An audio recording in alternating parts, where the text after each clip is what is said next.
Hi there. If you're a student who's studying English, you're probably thinking to yourself, which English exam do I take? There's so many exams and so many different opinions online. Well, in this video, I'm going to explain very clearly and simply for you how to make that decision yourself. You shouldn't just believe what someone says online, you need to make an informed decision on your own. Here, I've got a little table that compares the differences between the IELTS and Cambridge exams. Some of this is just my personal opinion. For example, the part saying questions harder or strange questions, that's not a fact, that's my personal opinion, okay?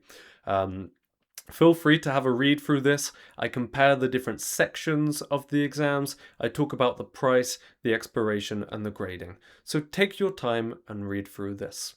However, you should not be choosing the exam you take based on this one sounds easier, or oh, I like this one never expires, or oh, I can't fail this one. Okay? There's more important things than that. First things first, you need to decide, why are you taking an English exam? What do you need the certificate for?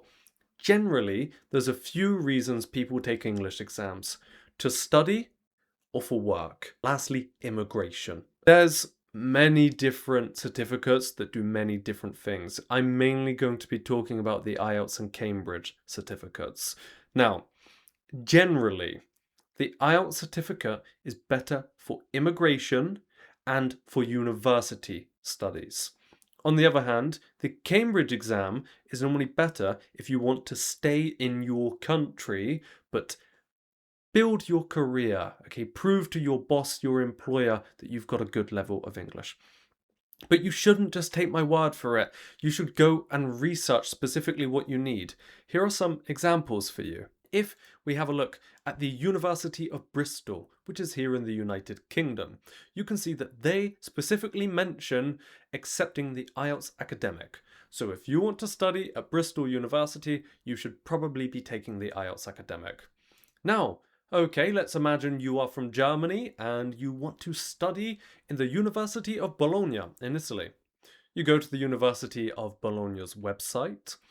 They actually accept the Cambridge exams, Trinity, IELTS, TOEFL, Pearson, Oxford, so many different ones, okay? You could choose whichever you would like there. If we have a look at Toronto, in Canada, the University of Toronto, they accept a huge variety. They accept Cambridge, IELTS, so on and so on. They even accept a Duolingo English test. Apparently, I did not know that the OWL offers English certificates. But you can see so many of these different things, okay?